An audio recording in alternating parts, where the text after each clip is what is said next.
So ang aking ano diyan, ang aking recommendation diyan para makaalis tayo diyan is kinakailangan talaga maging maayos ang papatakbo ng gobyerno, magandang kalidad ng governance, babalik na naman tayo sa governance mga kababayan. Maayos at may disiplina sa paggastos, pati sa koleksyon no, ng pondo. So kumbaga talagang kinakailangan matino po yung gobyerno natin para makaalis po tayo dun sa tinatawag nating vicious cycle ng pangungutang ng gobyerno. Doc, di po ba meron tayo mga kumpanya no, na government owned, yung tinatawag ng mga GOCC po yan. Meron nga tayong naririnig, ang GSIS pala ay nag-invest ng 1 billion pesos doon sa online gambling. At iba pang maraming mga kumpanya under sa gobyerno po. Meron din tayong naririnig, kagaya dito sa Maharlika Fund. Itong mga ganitong klase ng kumpanya, hindi ba ito nakakatulong ng husto? Dahil lagi na lang natin naririnig yung lagi tayong deficit, no? Lagi tayong nagkakaroon ng pagbabudget na lagpas-lagpas doon sa pera na meron tayo, kaya needed natin na umutang, Doc. Yung problema kasi sa ating public finance at is hindi efficient yung ating gobyerno in terms of sa kanyang paggastos. At meron din problema in terms of revenue generation. So dalawang side palagi yung problema natin. So ang solusyon dyan is kinakailangan talaga itaas yung revenue collection and at the same time exercise fiscal prudence and fiscal discipline, which unfortunately is lacking sa current na gobyerno. So, kumbaga nabanggit mo itong mga GOCCs, yes, nakakatulong sila, pero yung kanilang tulong dito is limited. And again, bakit limited? Kasi nga, hindi nila nare-reach din yung kanilang full potential because of possibly bad investments or investments that does not align to the values of the people. So, halimbawa, sa kaso nga ng GSIS, napabalita, di ba, na may nag-invest sila sa isang online gaming na kumpanya, and yet again most of the people sa bansa are against gambling. May mga survey na lumabas diyan about opinions ng taong bayan about gambling, and yet yung ating mga GOCCs, they're investing doon sa mga sektor na kontra ang tao. Hindi lang yan, sa kaso ng Maharlika Fund, for example, the Maharlika Fund could have been used in the agriculture sector to generate sufficient production para mapakain po ang ating taong bayan. And yet what we saw was that the Maharlika Fund was used to invest sa mining sector, sa power transmission. Tanong ko po sa inyo, naramdaman niyo po ba na bumabang singil sa kuryente because of the investment ng Maharlika Fund sa power transmission? And I have a feeling na sasabihin ng taong bayan at maris hindi nila ito naramdaman, ang singil sa kuryente mataas pa rin. So yan yung mga sinasabi ko na merong mga desisyon yung ating mga opisyal, yung ating mga GOCCs na hindi efficient. Kaya nakikita natin sa ngayon is ito yung nagiging outcome natin. Hindi tayo makaalis doon sa deficit na yan. Meron pa nga Admar na sinasabi sa economics literature, yung tinatawag nating debt spiral. Kumbaga, kasi every year na lang, lagi na lang tayong may deficit. So, para mapunan yung deficit na yun, iuutang tayo ng utang, parang siya, Admar, para siyang vicious cycle na hindi ka na makaalis. Ganun yung nakikita natin sa ngayon, mga kababayan. Meron tinatawag na vicious cycle. Lagi tayong may deficit, laging kulang yung revenue generation natin, uutang na naman.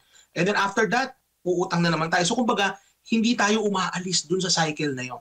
So, ang aking recommendation dyan, para makaalis tayo dyan, is kinakailangan talaga maging maayos ang papatakbo ng gobyerno, magandang kalidad ng governance, babalik na naman tayo sa governance mga kababayan. Maayos at may disiplina sa paggastos, pati sa koleksyon ng pondo. So kumbaga talagang kinakailangan matino po yung gobyerno natin para makaalis po tayo dun sa tinatawag nating vicious cycle ng pangungutang ng gobyerno. Opo, Doc, pagpalagay natin na lahat magbabayad talaga ng tax. Sa kabila nito, kukulangin pa rin yung pera ng gobyerno at needed pa rin talaga umutang.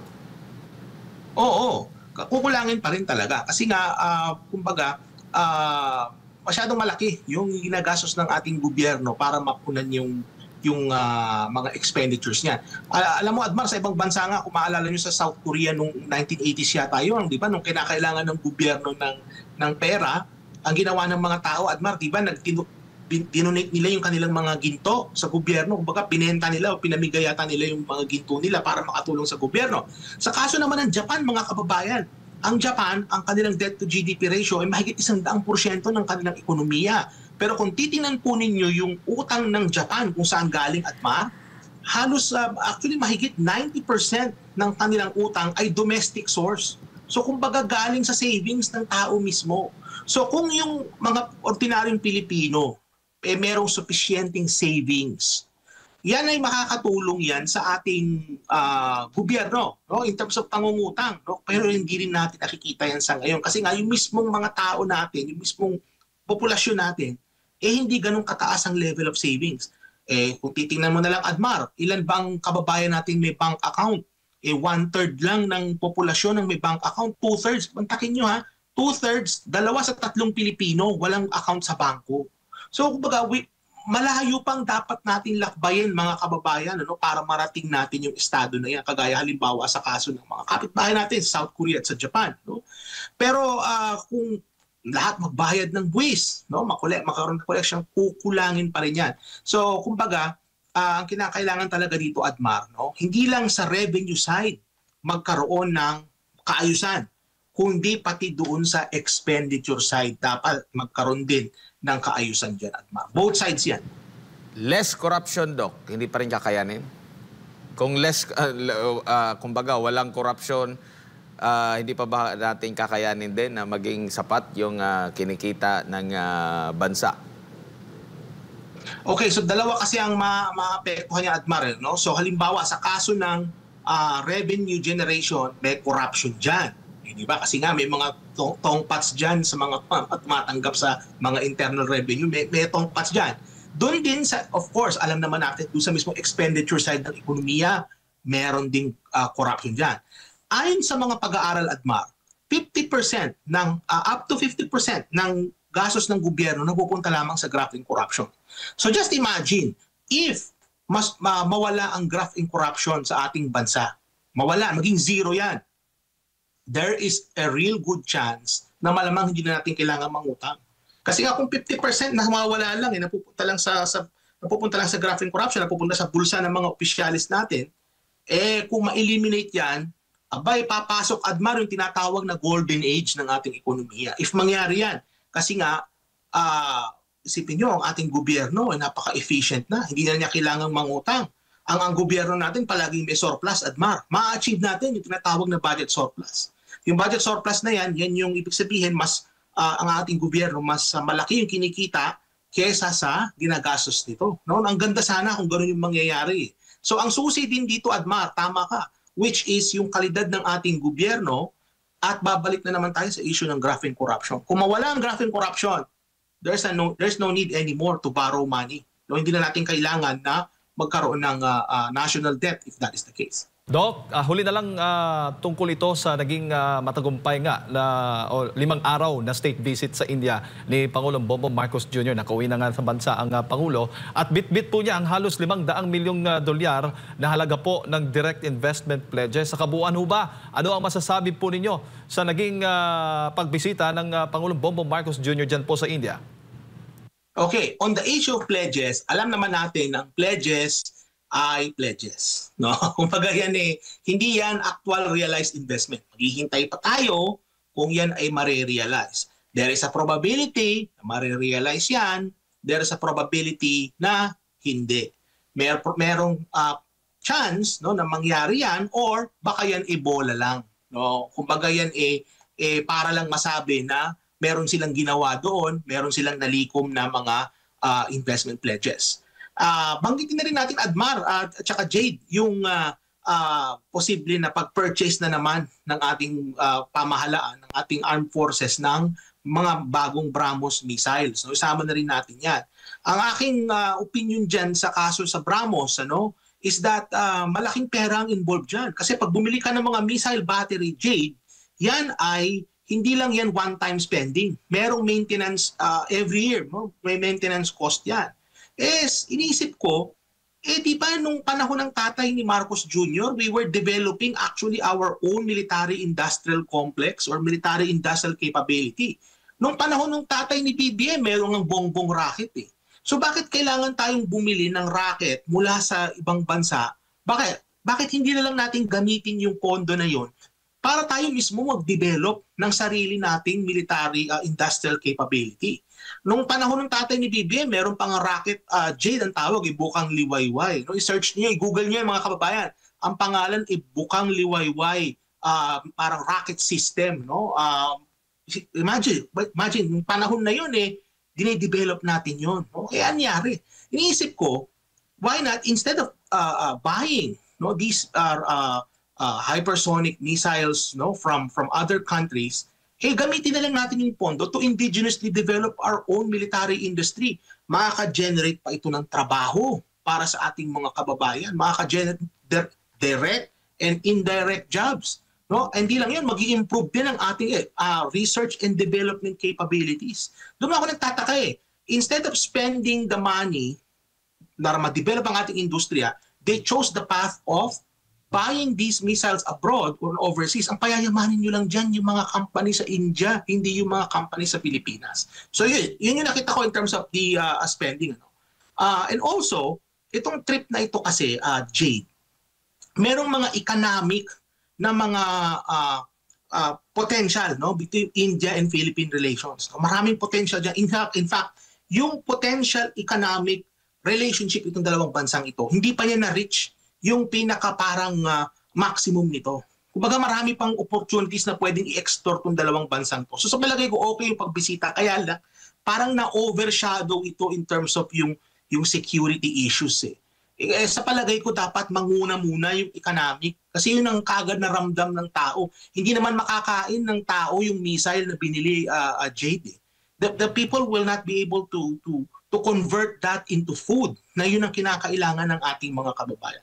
So sa palagay ko maraming mga na-missed opportunities itong visit na ito in terms of enhancing further the economic relationship ng dalawang bansang ito, Jay.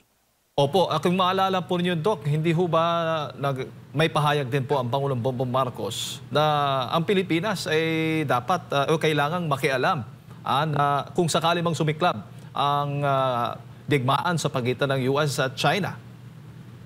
Yan na nga bang sinasabi ko Jade, because for a long time, up to now, we follow yung tinatawag na One China policy. And I think yung sinabi na yan ni Pangulong Marcos Jr. Is not consistent with the One China policy. Kasi parang it seems to me na the fact na magiging involved daw ang Pilipinas, that we are taking the side of the Taiwanese when in fact ang sitwasyon dyan sa lugar na yan is that Taiwan is a renegade province. In fact, hanggang sa ngayon, Jade, wala nga tayong embassy sa Taiwan. Meron tayo yung MECO, yung Economic and Cultural Office. Yun ang meron tayo doon. We do not have direct diplomatic relations with Taiwan. Itong sinasabi ni Pangulong Marcos Jr., I think it reflects yung kanyang state of mind in terms of how he understands the situation.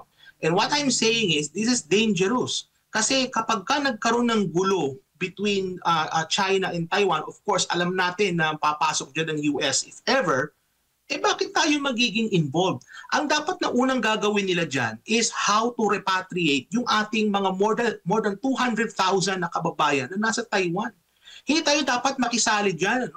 Igagamitin natin yung ating mga missile, i-allow natin ng US na magdagdag pa ng mga Typhoon missiles yan sa ating bansa. I think this is ridiculous. And yung sinabi ni Marcos Jr., and I'm not happy with what he said because it reflects yung kanyang state of mind, yung kanyang pagkakaintindi ng sitwasyon na sa palagay ko ay hindi aligned dun sa diplomatic principles na sinusunod ng ating bansa for the last 50 or so years. So kumbaga, dapat mag-exercise tayo ng pag-iingat in terms of what we say. Lalong-lalo na binanggit ito ni Marcos Jr.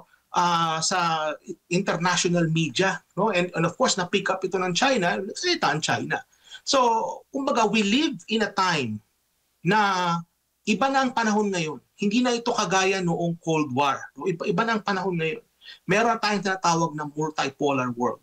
And dapat ang China kasali pa rin yan in terms of sa ating pag-unlad.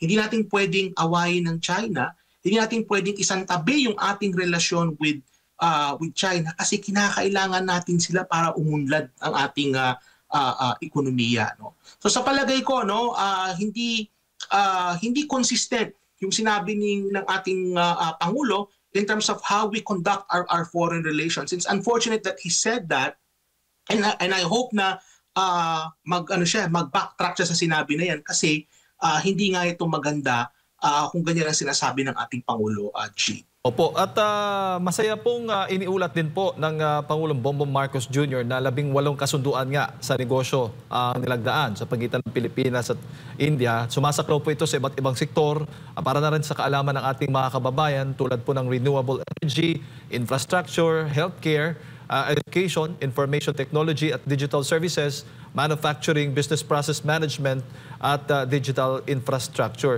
Itong sa digital services, Doc, sinabi nga ng Pangulo na ang India ay world leader pagdating po sa world leader pagdating sa digital space. Ano po ba ang masasabi po niyo dito? Totoo yung sinabi ni Pangulong Marcos, no, that India is a leader in that area. And in fact, we have a lot to learn from India in terms of how they were able to develop, no, yung kanilang mga industriya. No? We have a lot to learn from them. So maganda itong, actually, if you ask me, yung mga parts na yan ng kanyang biyahe, positibo yan for me. Maganda yan. Kasi nga, this would allow our country to learn and also to na makakuha ng mga kaalaman, no, from India na pwede nating magamit sa ating bansa. Kasi nga, dati, Jade, ang India ay mahirap na bansa yan. And yet they were able to develop economically. Although marami pa rin mahirap sa India, no? Marami pa rin talaga. Mataas pa rin ang poverty rates nila, pero nag-excel sila sa mga iba't ibang mga areas. So we have a lot to learn from them. Now, in terms of dun sa mga agreements na mga pinirmahan, ano? Again, these are all pieces of paper. Okay? Agreement pa lang ito. Wala pa itong konkreto na mga proyekto, no? Wala pa itong mga nalilikhang trabaho. All of these remain to be in expectations. No? Kumbaga yan, inaasahan pa lang natin yan. So ang dapat na ginagawa ng ating gobyerno dyan, hindi natatapos yung kanilang engagement with India dun sa biyahe na yan. No? Hindi dapat natapos yan doon. Pagbalik sa Pilipinas, dapat they still continue to engage their partners, kagaya ng India, para mapayabong palalo ang relasyon, Jade, itong dalawang bansang ito.